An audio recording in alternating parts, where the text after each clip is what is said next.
Thank you, Commander. I very much appreciate you allowing us to conduct this interview with your handmaid. I'm sure this will go a long way towards establishing better relations between our governments. Okay, if you just follow the guard, he will escort you back to your vehicle. Okay, thank you again.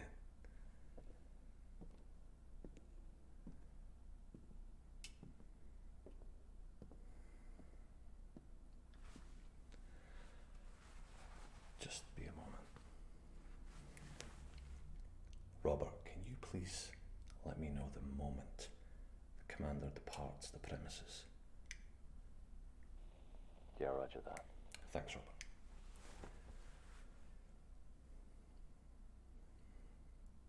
Okay. Just a few more seconds.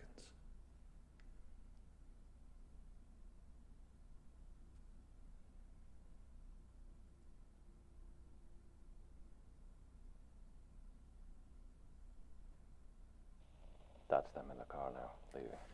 Perfect, thank you, Robert. Okay, we are going to make a little detour this way. We're not going to be going to the room that we just showed your commander, okay? We have some other people in there. He's going to, if he looks, he's going to think you're in there. We're going this way. Is that all right? Okay, follow me. I am so sorry for the delay in keeping you waiting here. There was a bunch of different things I had to take care of.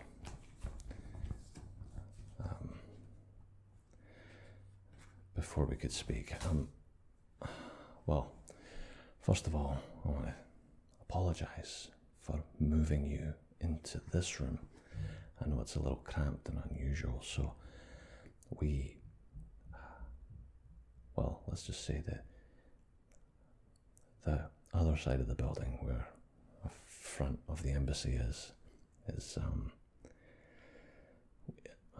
we can't be sure who's listening, and we regularly screen these offices for listening devices, which is why we're here.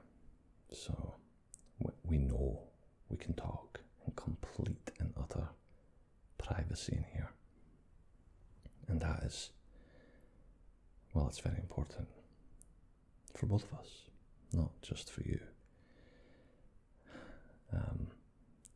We are in Gilead after all, and even though I technically have diplomatic immunity, that hasn't stopped Gilead before from taking certain actions on diplomatic staff when they enter or leave the country. So I just want to assure you that it's not just you taking a little bit of I know that you're taking the biggest risk. I know that just by talking to me. But it's not all entirely one-sided, and I just wanted to assure you of that, okay? So, I guess a few weeks ago, your commander told you what this was all about, is that right? Yeah. You keep looking at me. Yeah, we dress pretty casually here. They actually encourage it. I think it's like our own little symbol of defiance or something. Yeah, so a few weeks ago, your commander told you that you were going to be coming to the embassy to talk to someone about your life here in Gilead.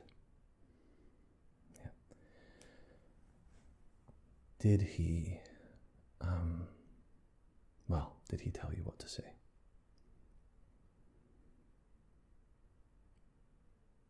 Yeah, okay, well, we know that. That's not a surprise to us at all. We've conducted probably somewhere in the region of 50 of these interviews now, with a variety of different handmaids from different districts. And the answers that we got were generally the same from a lot of them, most of them, and didn't really yield anything that could be seen in a negative light. And that just, so we know that there's a bunch of preparation, rehearsal and coaching going on. Again, I want to assure you that what you say to me will not get back to your commander. It won't. Because the truth is, there's nothing you can tell us that we don't already know. Now, I'm going to assume, at my own risk, that you are not happy here. Would I be correct in assuming that?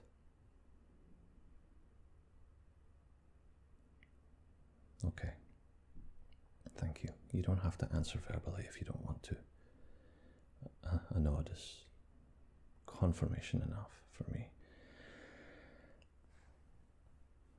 So, based on that, the information you gave me will not be going into any report.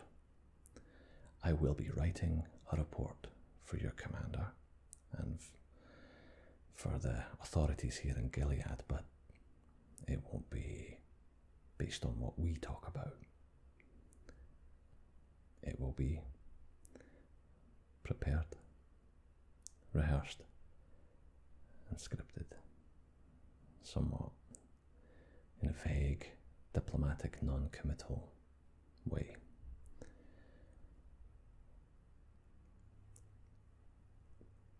I don't know how much information you have about what's happening in the outside world, outside of Gilead, and its relationship with the rest of the world.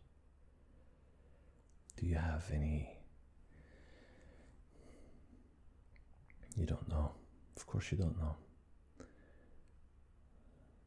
So, needless to say that because of the humanitarian nature, humanitarian crisis, if you could call it that, the rest of the world is not exactly on the best of terms with the Republic of Gilead. And despite Gilead being an extremely powerful, certainly an extremely powerful military nation, country, they still want trade. They need trade with other countries, including the ones that I will be sending my report to. I will be reporting back after this to the Scottish government, and then they will be sharing that report amongst our allies in Europe, European Union, Britain, Canada, Mexico, and the exiled United States government in Alaska.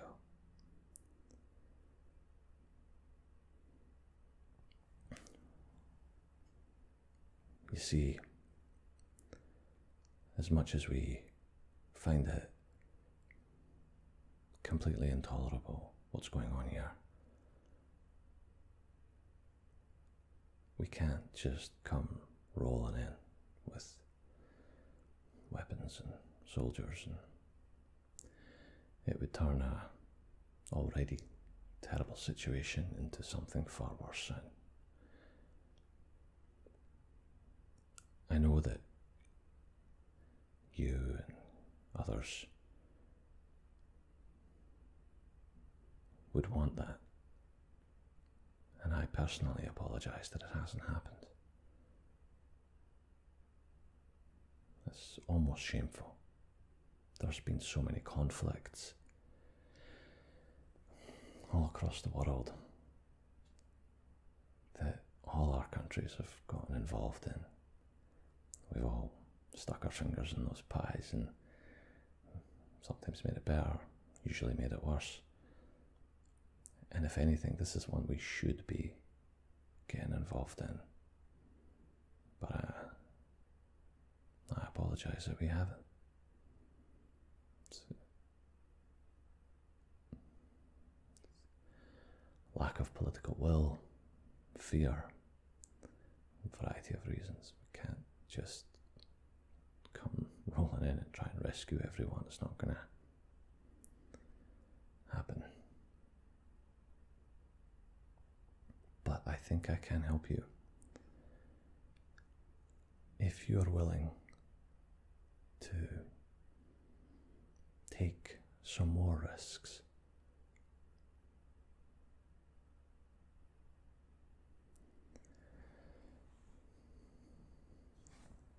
I said I don't know how much you know about what's going on out there, and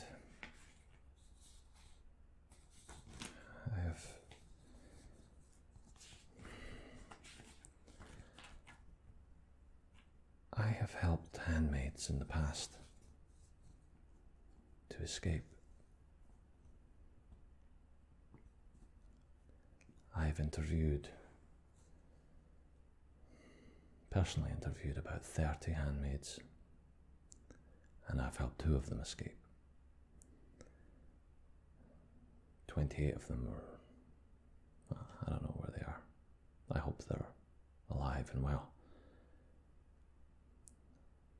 Unfortunately, I can't just offer assistance to every single handmaid that I interview, otherwise, Gilead would soon notice that something was up and they would be coming after us.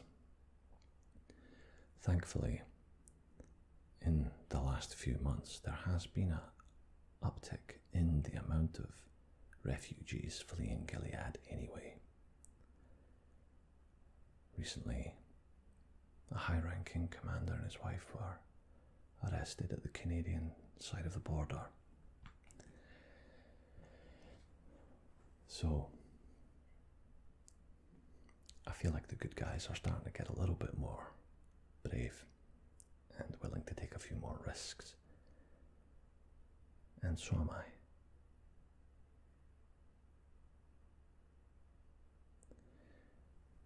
Before I go any further, I've read the files provided to me by the authorities in Gilead. It's not much about your previous life, but from what I've gleaned from that, it certainly looks as though you are educated, and you had a good job, family.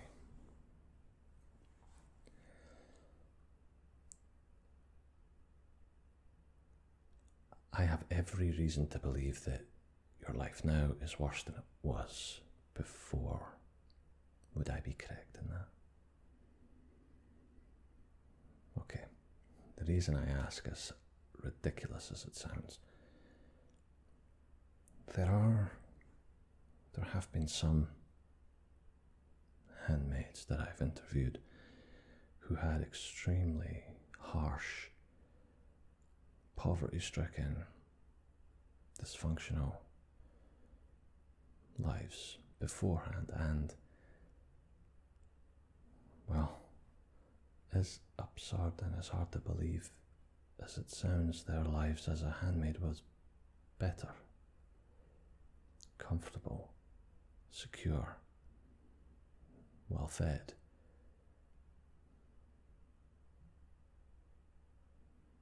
It just shows you that the world we had before wasn't perfect. Far, far from it.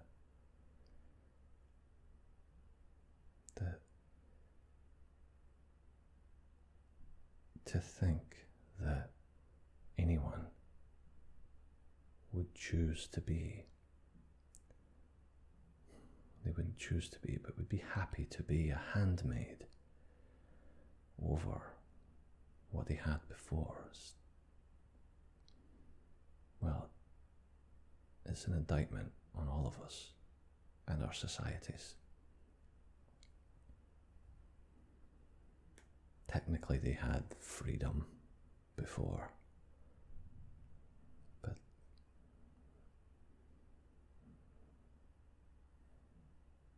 maybe freedom isn't enough. Maybe societies are better and more fair if they are governed fairly and everybody treats each other with respect. These are the things that Gilead advertises and projects to countries like mine.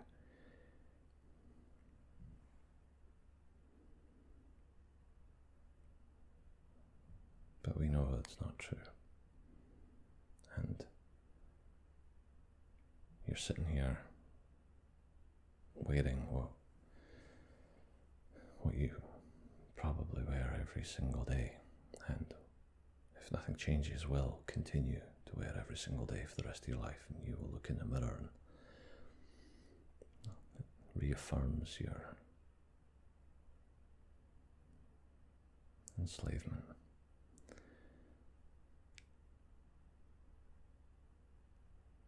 I'm assuming that you are not one of those people, one of those handmaids who has learned to live with this, and that somewhere inside you, you yearn to be free, to get out. And I hope that you've got some. I know they beat you down, so I know it's, the hope is scarce. I really hope that you've still got something left in the tank to push you forward, to get you through another day, another week, another month, another year. I can see in your eyes that you have something in there. And if that's the case, I think I can help you.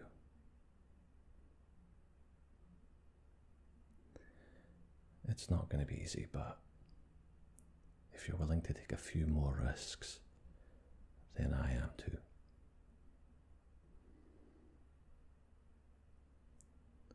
Like I said, what we say in here, if anybody heard what I'm about to tell you next, I would be most certainly dead. So I want you to know that you can trust me.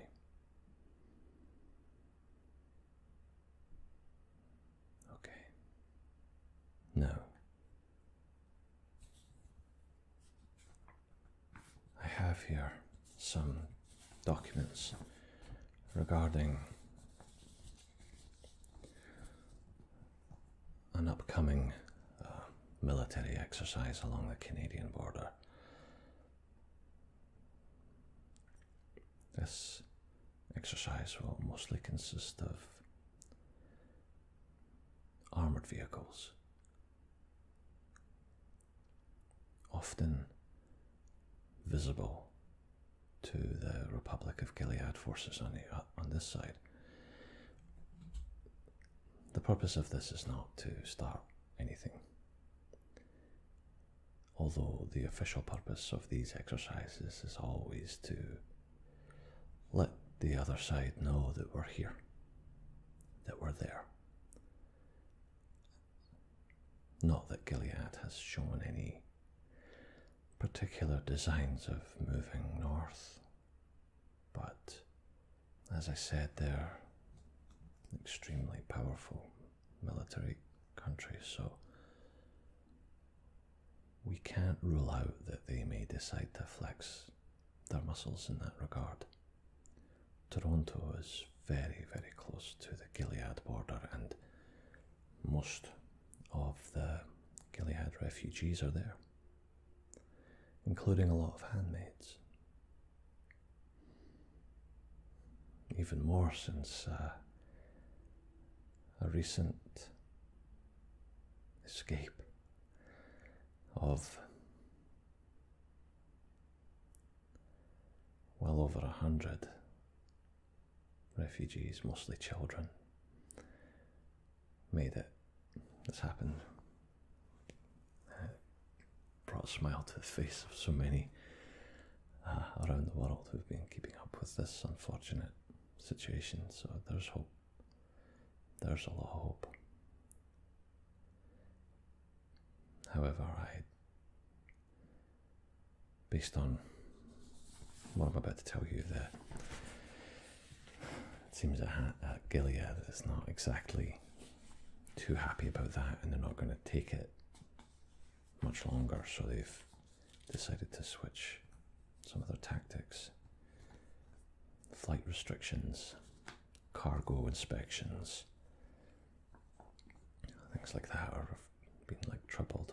So, however, there is still a few options for you, should you be willing. In a few weeks, we will be conducting a military exercise. British government, Canadian government will be stationing a variety of armoured vehicles, including tanks, along the border. As I said, they will be mostly there just to fly the flag and make it look, want Gilead not to do anything. However, one of their main reasons they're there is they have some extremely good optical equipment, including thermal imaging cameras on these vehicles, and they will be scanning the border looking for refugees, just like you. This is a really good thing, and already, as we've tried it a couple of times before, we've managed to pick up quite a few refugees.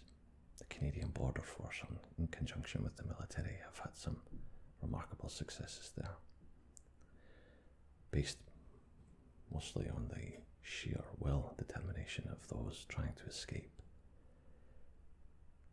crossing frozen wastelands, crossing rivers. It's been awesome. Now, Gilead have been stepping up their drone patrols along the border, and one of the fortunate things that happened is when the United States government was exiled, they effectively switched off the entire GPS system which was under their control. So this is why we were able to so easily arrest a high-ranking commander and his wife recently, because they could literally stray across the border without realizing it. The border is a hard border. There is a line, but nobody really knows where it is except us, because we utilize the European GPS system, which Gilead has no access to. So we have an advantage. We know where Canada ends and Gilead begins. And as you may know, there's no fence, there's no wall, there's a few rivers, there's a few gaps in the trees, that's about it. So we know when you've crossed over, and we'll grab you and keep you safe.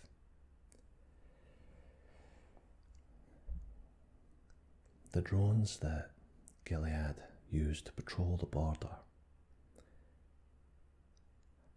if they accidentally stray, which they have done, over into the Canadian side, we have jammed them and crashed them. which Gilead isn't happy about, but they accept it because it's a border. After all, they, for all their faults, still seem to respect, to a certain degree, sovereign territorial integrity. So that's good. And we can use that to our advantage to get you out. The only problem is Gilead knows that the refugees are there and that they frequently cross or try to cross. And so even though it violates every international rule of warfare, they have put Canadian flags, maybe even British flags, but certainly Canadian flags on some of their vehicles that operate near the border, so that an unsuspecting handmaid who's just made an incredible risk, trek, and sacrifice goes strolling up to what they think is a Canadian military unit, only to be confronted by guardians of Gilead and taken back, or who knows what. Maybe sent to the colonies, who knows what. So we've obviously protested against that. It's unfair. It violates international rules. But let's just say that it's not the first international rule that Gilead has violated, so then I don't think they care too much about that. When this exercise begins, the drones won't fly, so there will be a gap. I will be providing you with an area in Vermont, what used to be Vermont, and what used to be a part of New York State.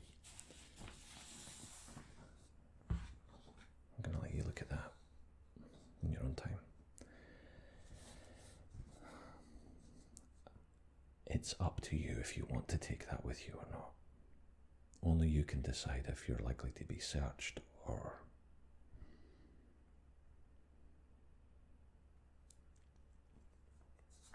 I know I'm taking a risk with that, but you'll be taking a greater risk if you're found with that.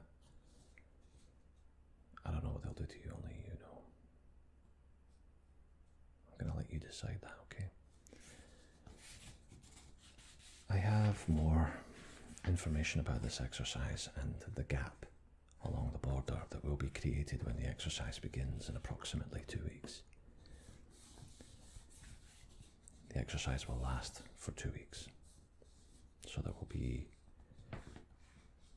later this month, a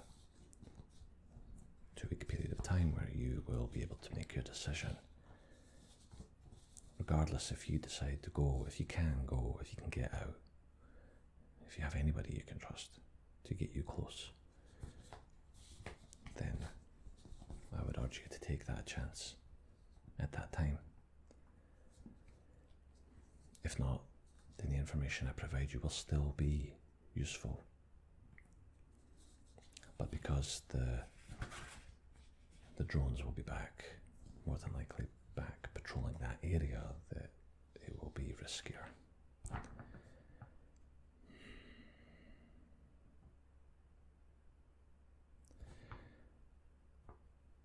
I can let you look at this here, or you can take it with you.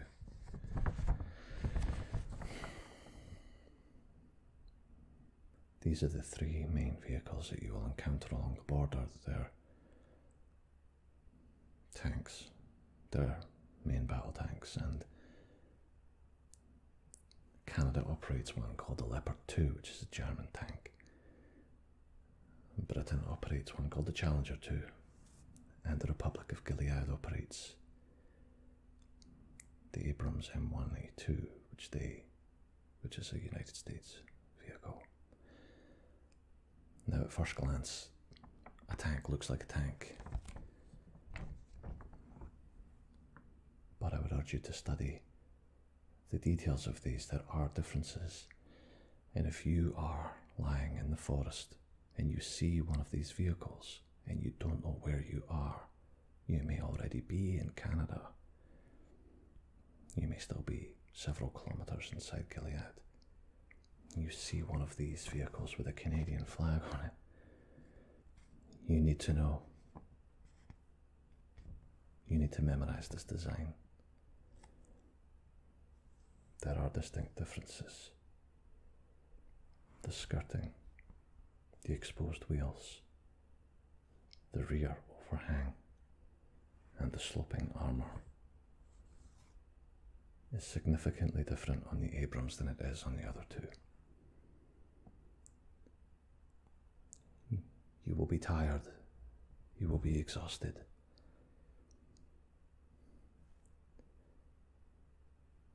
You will need to really concentrate on what you see, and only you can decide on whether or not what you're looking at is the real deal.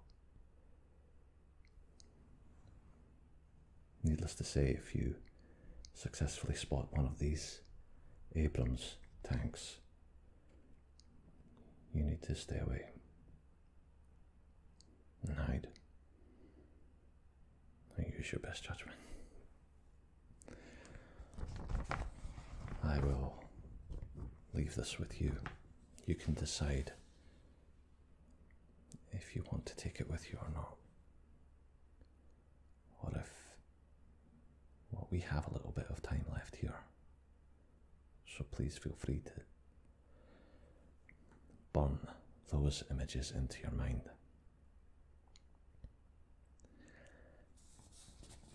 I've learned that in times of extraordinary stress and pressure, especially when it comes to one's own survival, that I think we all have the ability to develop pretty much a photographic memory. We have no choice, right? So you can relax, study that, see the differences, and when the time comes, you'll know. You'll know who to trust. All I can assure you is that the personnel on board the Canadian and British side, they'll be looking for you.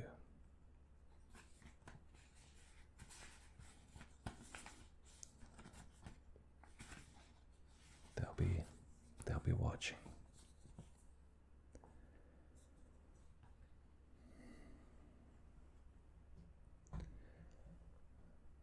As I said before, the report is already written, and your commander will be getting a very favourable, non-committal package of documents that commits to nothing. But there will be a few things in there that will make him think, make him believe that bringing you here for this interview was worth it. And I think it will paint you in a very favourable light, at least for a little while. I'm hoping that will buy you the space and time that you need to decide if you are willing to escape.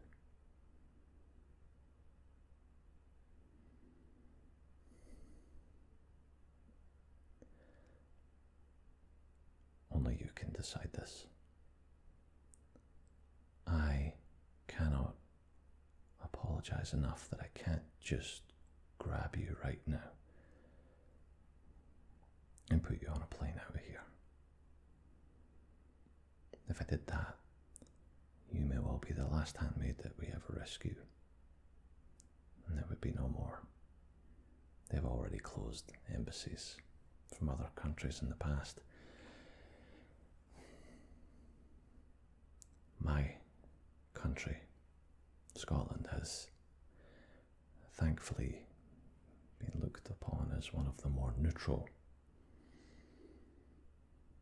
parties. We're small, we won't hurt anyone, and we wield significant small power. And as I said, we will be working with a lot of other countries to gradually ramp up the pressure diplomatically and militarily on Gilead. Maybe one day soon we can see an event that will change everything. But I can't guarantee, I can't predict. I cannot tell you when that will be, or if it will be.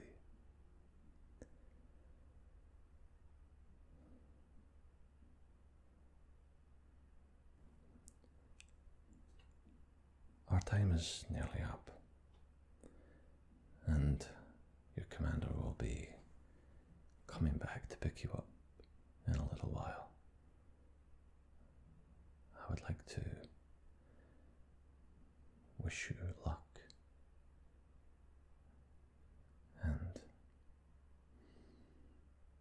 I believe that you can do this. After sitting across from so many wonderful people like you, who have this ridiculous designation as a handmaid, I have learned to trust my own instincts to see what I can see in your eyes, and I definitely see strength, determination, and hope. I firmly believe that that is what's going to get you to where you need to be. It won't be easy, but I know you can do it. And when you get there, I am personally going to jump on a plane and greet you on the other side. I promise.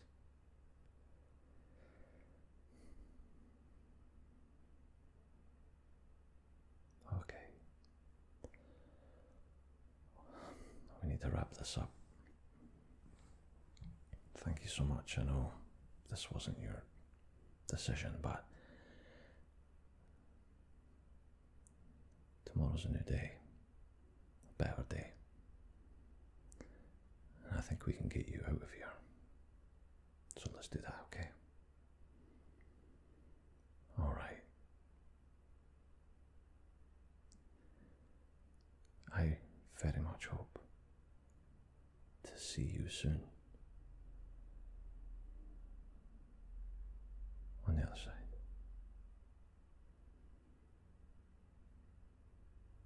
Okay.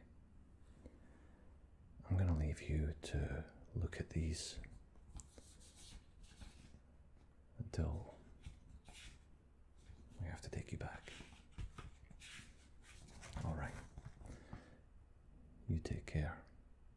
Do whatever you need to do. Study those documents and